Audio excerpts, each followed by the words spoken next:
Hello, everyone, and welcome back to the Educator Colin Snap channel. How you doing?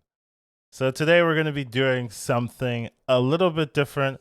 I wanted to test it out, see what the reception's like. We're going to be doing a snap, retreat, or stay pop quiz mini game. Just something I thought would be fun to try out with the community and see how you guys do. So here's the rules, right? We're going to showcase a random board state. Simple enough. So you're going to have to decide whether you would snap here, retreat here, or just stay in. And then, so we're going to give you some time to do that. You might also want to pause. I'm not going to give you I'm not going to wait, 20 seconds, but just I'll give you some time, then pause it, try to figure out whether you want to snap, stay, or retreat. Then we're going to discuss my opinions on that board state and see if it aligns with what you would do. And I just think this is a good exercise to kind of help people figure out, should I be snapping already? Should I be staying? Those kind of things. Now, I will say, you don't have to play. You could just watch it normally, but I do think you're going to get the most out of this video if you do pause it. You do analyze the board state, what's in your deck and all that, and try to see what you would actually do, and then unpause and see were you accurate, were you analyzing wrong, etc., etc. I do think that's going to help you figure out, should you be snapping more, should you be leaving more, should you be staying in more. So I thought it would be a fun game. We'll see how this one does, and let's get on to the first one. So I could put some dun dun dun dun dun or something, but I'm not gonna do that. Just a couple of seconds for you guys, and then we'll go. All right, so we do have the first one. I'd say the first one's pretty easy, though it could also be not guaranteed. I think if you decided to snap here, that would be perfectly fine. Now, I will say that this isn't the safest snap. Now, it might look safe here, but you really can't affect the middle lane, right? The only way you can affect the middle lane, essentially, well, there is no way, right? But you don't know if your opponent can, right? If they have a Mr. Fantastic or a Claw or anything like that, right? They could definitely sneak a win here. So I did put snap. But I actually think the much safer play is to just stay in. So if you said stay here, I like that. I'm a fan of you. But I think snap is the logical play. You are winning the mid. If they don't do anything, you win that one by yourself. Your hand is pretty decent, and you can realistically win the other two sides. Even if you don't win middle, you can win the other two sides. So in favorable situations like this, even though they could have a surprise, they could buff, I definitely think you should always take advantage of a location going your way and snap in those scenarios.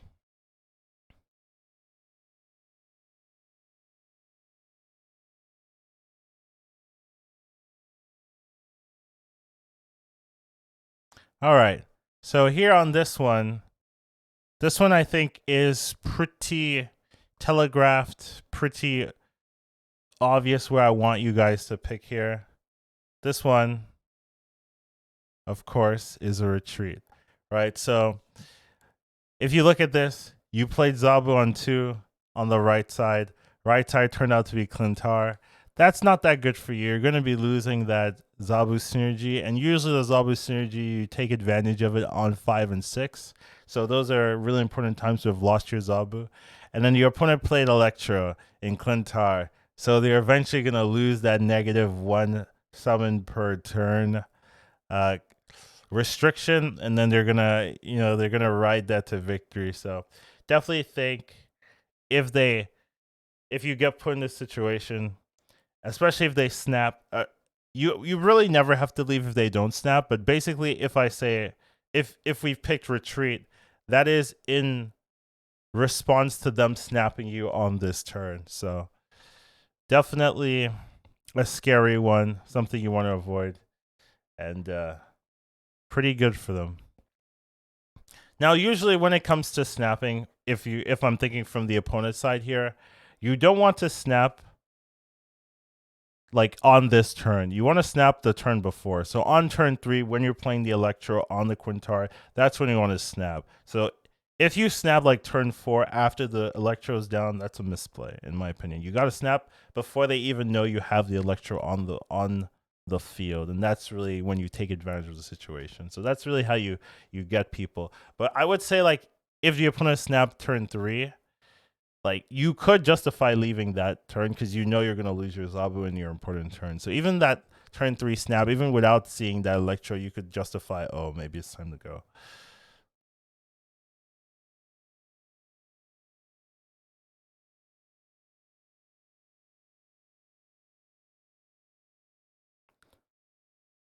So let me know if I should find like some filler, some music, some little musical clip to put in the silence. But yeah, for the first one, I'm not really gonna worry too much about that.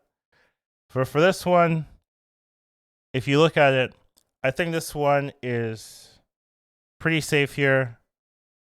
You wouldn't leave, you wouldn't snap. This is a stay. There's not enough information to really feel pressured one way, and there's definitely not enough information to think, oh, I've got this in the bag. This one's a safe one. You just continue playing the game out. Don't be too scared. Play your cards. Hope you get good draws and move from there. So there's nothing scary from the board state. There's nothing scary from the locations. You just keep going, keep playing the game out, and see where it takes you.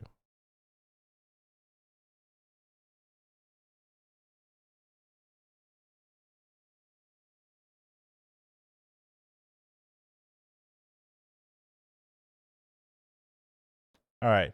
If you're paying attention to what we were talking about before, I think this one becomes pretty cut and dry.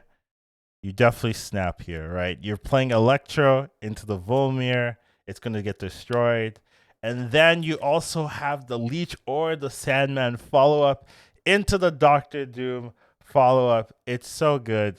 You might not want to play Doctor Doom on the 5 unless you draw Odin because you're not going to get on the lab. But you do have a ton of good drops you can get. Definitely a strong position to be in. So definitely like the snap here. You have the Sandman as well into the lab. It's so safe. It's so hard to really lose that one unless they hit you with a Killmonger, which they could do. So you do have to be aware of that. But like it's such a good position to be in.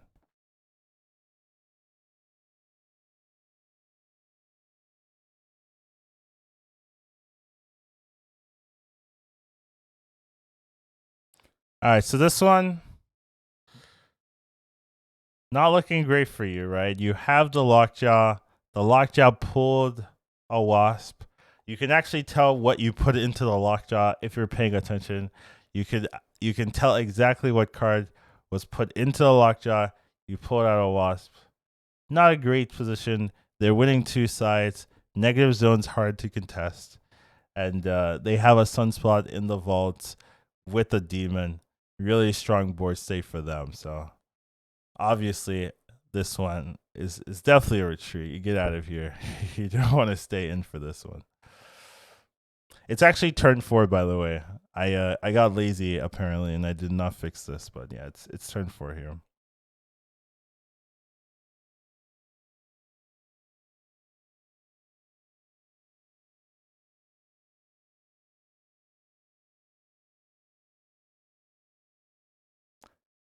So this one is interesting, actually.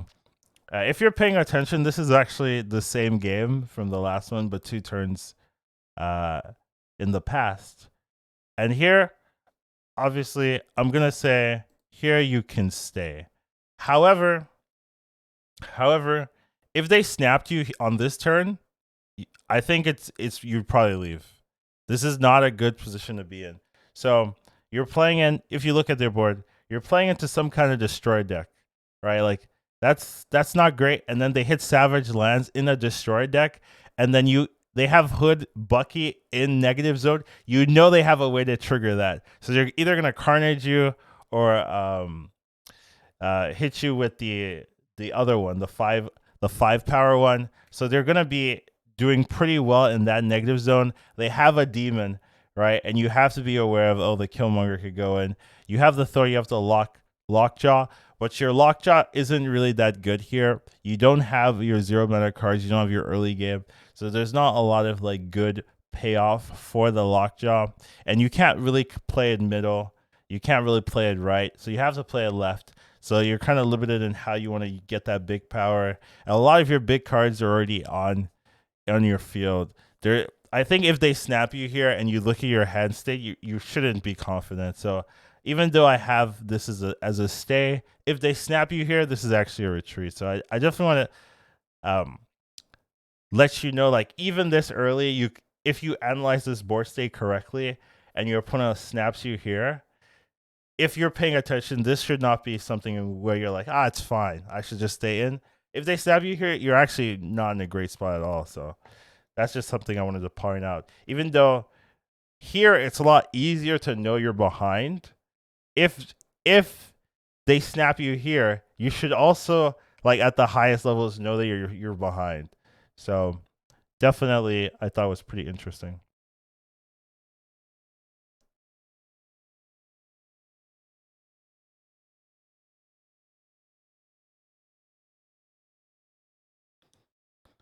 So I did take these from like random clips and streams and stuff like that. And a lot of people are playing Electra. Electra Sandman is pretty popular right now, apparently. But here I think this one we snap and this is a really good board state here. Sinister London is definitely something you could take big advantage of. And you have the Warrior Falls with the Electro. If you want to do something like you go Electro and then you try to kill off the Electro with the Warrior Falls, wouldn't be too hard to do. The opponent will generally play into London and it can easily hit into the fall. So you can definitely have that freedom. You don't really need to play more than one card per turn with this particular hand that you have, but it is available to you. You've got the Leech, you've got the Sandman, you've got the Doom to fill up the whole board. So you have a lot of plays, and you can still draw into even more powered plays. So definitely a good strong hand, something you can be confident in.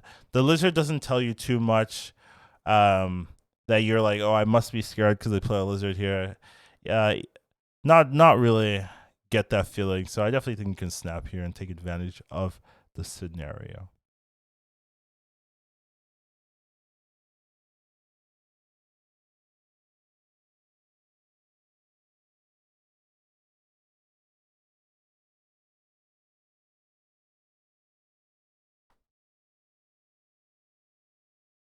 So this one, I do think could be a little bit more interesting, but the essence of this, for the reason why I think for this one you should also snap, is that you have to trust your deck, right? And you see the Jubilee into Kalamatarj, like usually something like that, you've got to trust your deck on. You've got to say, okay, my deck is designed where Jubilee is supposed to be very good for me. I've got the double proc with the Jubilee. What can Jubilee hit? It can hit the Thor. It can hit the Jane Foster. It can hit the Doctor Doom. Right? You've got some really powerful plays. Even though there's a Mindscape and there is a Volmir active, so you can't really contest the Volmir, your Jubilee could be the game deciding play. And usually, when you're going to make a play like Jubilee and it has the potential to be very good, you got to snap before you play the Jubilee. So I think this is a snap turn. You snap, you play Jubilee. You hope it hits a Thor. You hope it hits Doctor Doom. Even the Chavez is really good. And then you pop off from there. Always have to be aware of the Mindscape. That might be giving you some anxiety, but I think if you can get the setup going, you'll do really well. And then you don't play Leech here, right? So because you're gonna get the cards, that's just another thing. That Leech is invisible.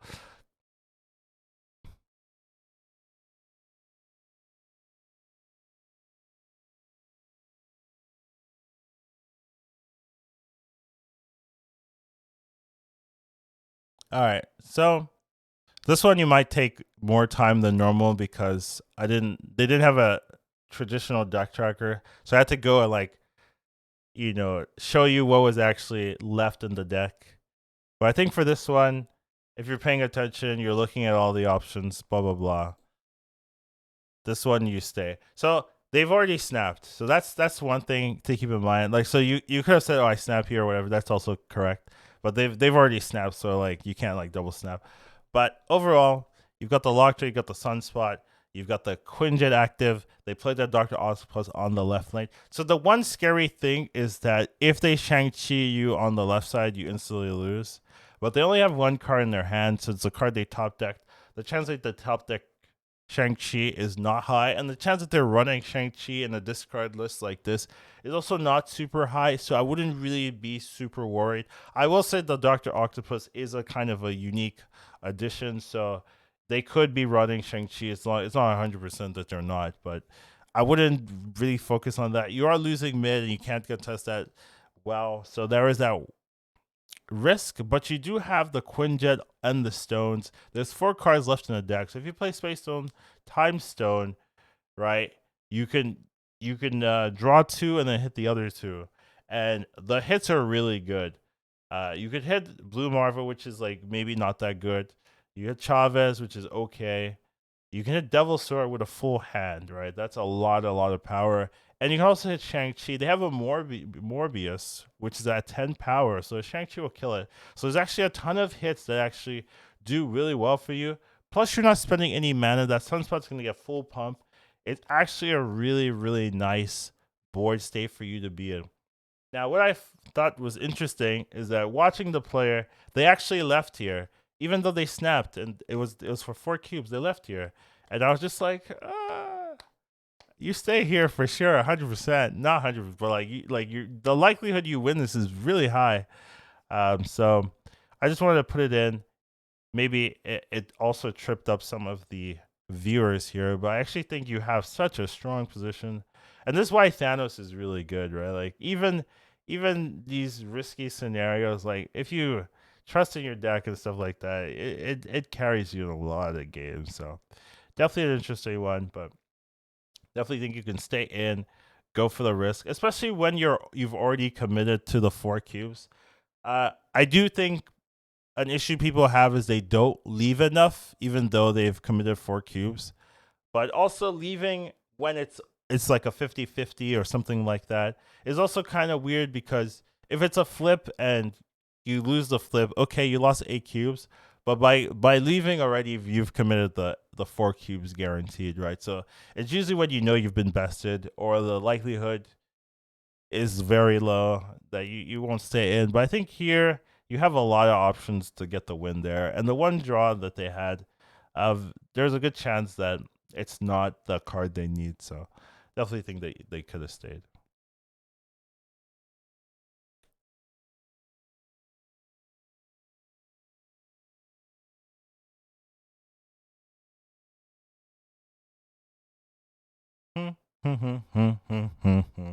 All right. So for this one, I think this one is pretty interesting. There's definitely a different deck, kind of a move deck with Shuri and things like that. But for this one, I'm gonna say we leaving. We leaving this one. So reason for this is you've already committed your arrow. You're winning one lane. You lost. You don't have priority, right? You can lose to a number of things, right? You could lose to their arrow. If they arrow you, well, then your card goes in the middle and they win. So if you've just played arrow, right, like you gotta be thinking like, what do I lose to? Do I lose to another arrow from my opponent? Yes, you do. So it's a little bit risky. They're playing Red Skull, which tends to have arrows and things like that. So, and then you can also just lose to Taskmaster, right? So they played Red Skull. If they play Taskmaster left, right, that's 18 power. Your Magneto's not going to contest that, things like that. So if you can lose to anything, if you lose to multiple cards that are very common in the deck list, you wouldn't stay here. So that's just something you have to be aware of. And then the Heimdall doesn't do much, because let's say you go like Heimdall right or something, right? There's a lot of ways for them to, like, if they arrow you or and then your Heimdall goes mid, well then you don't win mid, right? So it it's not guaranteed. It doesn't feel safe, right? I wouldn't stay in for this one.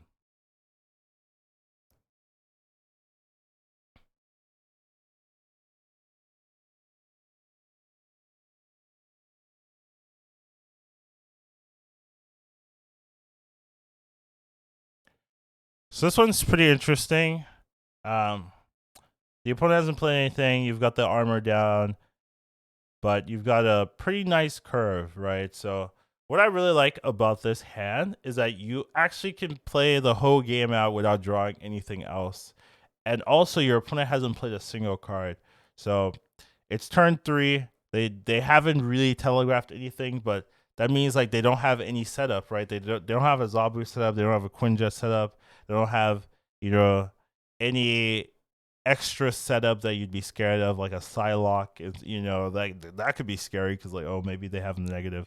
They don't have any setup. You have your setup. You have a good curve. Your curve is full of good cards. You've got the 0 into the lizard. You've got the Tuma and the armor. You've got the arrow, and then you got the Magneto. This is definitely a snap, right? So even though this scenario, you could look at this and say, oh, you're not that ahead. You're not even ahead at all, but your curve is good. The opponent hasn't revealed anything. The opponent doesn't have any setup. And you got to take advantage of those moments where these locations aren't that bad. Throne Room Magneto is definitely strong. And you've got a good hand, got a good card. Even though you're not guaranteed to win this one, you've got a good chance. You've got a good chance, and you got to take those advantages, right? People are not going to, or you know, the games are not going to give you like here 100% win. You could snap, and your opponent's going to stay. That's not going to happen. So in those scenarios where you're like, oh, maybe this is like a 60% win, take that 60%, snap on them, and try to squeeze every advantage you can. So that's the last one I have. This is just like the first one. Hopefully, you guys enjoyed it. Hope you guys, you know, learned something, played along. I thought this would be a cool series that I could potentially start, and we'll see what the what the reaction is, what the comments are like, that kind of thing. Let me know what you guys think. Hope you guys enjoyed it, and I'll see you in the next one.